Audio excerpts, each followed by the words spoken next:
Hello everyone, welcome back to our class. Today we will talk about some cases of China marine cargo transportation insurance. Case 1.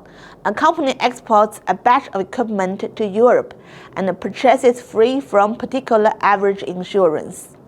The cargo ship had a collision accident during navigation, and some equipment was damaged. In addition, the company also exported a batch of equipment to the United States, which was shipped on another ship and insured with WPA. During transportation, the ship was hit by a storm, causing the hull to bounce and goods to collide with each other, resulting in partial losses. Unfortunately, the ship ran aground again and was rescued through rescue efforts. Police analyze whether the insurance company should bear their liability for compensation for the above-mentioned goods.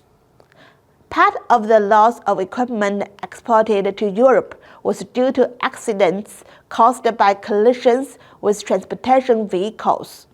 According to the coverage of FPA, the insurance company is responsible for partial losses caused by accidents such as grounding, running aground, sinking, collision with ice or other objects, and fire and explosion of transportation vehicles. The above-mentioned loss of goods clearly belongs to the losses caused by insured accidents and should be compensated by the insurer. The loss of goods exported to the United States is due to the ship suffering from natural adverse weather conditions, and FPA is not responsible for partial losses. However, FPA also stipulates that for transportation vehicles that have suffered accidents such as stranding, grounding, sinking, or burning, the insurance company shall compensate for partial losses caused by natural disasters such as adverse weather conditions before or after this.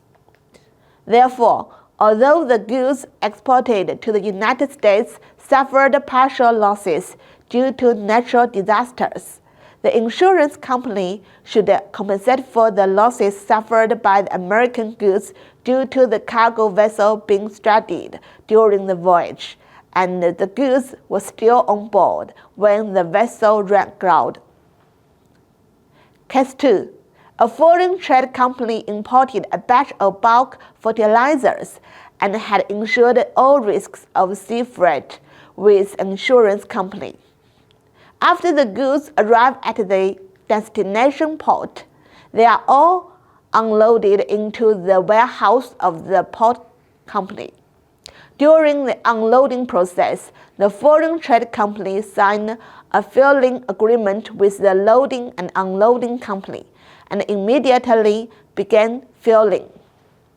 One day, the loading and unloading company stacked half of the goods that had been filled with packages at the railway yard in the port area according to the agreement, waiting for the railway to transfer them to another location for delivery to different buyers.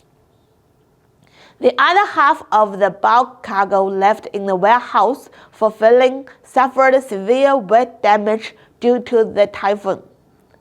Foreign trade enterprises have been claiming compensation from insurance companies for wet damage, but the claims have been rejected by the insurance companies. Please comment on this. The insurance company does not need to compensate because, according to the terms of insurance liability, the insurance liability terminates when the goods arrive at the destination and enter the designated warehouse, and the damage to the goods in this case occurred inside the warehouse, so it is not within the scope of the insurance company's liability. Case 3. After carrying cargo, a certain ship accidentally ran aground during navigation. Afterwards, it repeatedly reversed and forcibly floated, but the ship's engine was damaged and the bottom of the ship was scratched, causing seawater to sweep into the cargo hold and resulting in partial losses of the cargo. The ship sailed to a nearby port dock for repairs, temporarily unloading most of the cargo, which took 10 days and increased expenses, including employee wages. Shortly after the ship was repaired and loaded with the original cargo, Cabin A caught fire, and the captain ordered water to be poured into the cabin to extinguish the fire.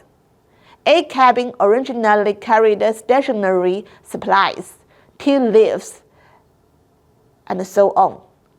After extinguishing the fire, it was found that some of the stationery supplies were burned, while the other parts of the stationery supplies and all the tea leaves were soaked in water. Please explain the nature of the above losses separately and indicate under what insurance coverage CIC clause is the insurance company responsible for compensation. The losses caused by stranding belonging to specific average part of the stationery supplies in Cabin A were burned down, because the loss is caused by the risk itself. The general average includes repair costs and crew wages incurred due to damage to the engine caused by the forced voyage and cuts the bottom of the ship. The other part of the stationery and all tea leaves soaked in water in Cabin A, because the loss was caused by human measures taken to combat risks for the benefits of everyone. Insurance companies are responsible for compensation when purchasing FPA from CIC clause, as FPA covers general average. For the specific average in this case, it was caused by grounding and fire accidents, and the partial losses caused by accidents are covered by FPA. Case 4. The Dongfeng ship of an ocean shipping company set sail with full cargo on April 28th. After leaving the open sea, it deviated from its course due to strong winds and waves and ran aground, causing a 2-meter-long crack on the bottom of the ship and continuous seawater infiltration. For the common safety of the cargo, the captain ordered the abandonment of some of the goods and organized personnel to repair the cracks. Continue sailing after the ship is repaired. Soon after, another cabin fire broke out, and the captain ordered water to extinguish the fire. After the fire was extinguished, it was found that some of the 2,000 boxes of goods were destroyed by fire, and some were soaked in water. After the ship arrived at the destination port, the following losses were counted. 1. 200 boxes of goods thrown into the sea. 2. Salary paid to personnel outside the organization for repairing ships. 3. 500 of goods destroyed by fire. 4. Part of the ship's hull was destroyed by fire. 5. 100 boxes of goods soaked in water. May I ask, 1. What are the types of losses mentioned above? Explain the reason. 2. What insurance coverage does the insurance company provide compensation for? Why? Refer to the minimum insurance coverage of CIC. 1. 200 boxes of goods thrown into the sea.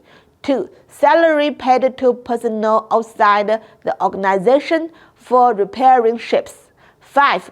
100 boxes of goods soaked in water are considered as general average, as the above losses were incurred to counteract the risk of endangering the common safety of all parties involved in the shipment.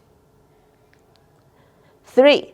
500 boxes of goods destroyed by fire.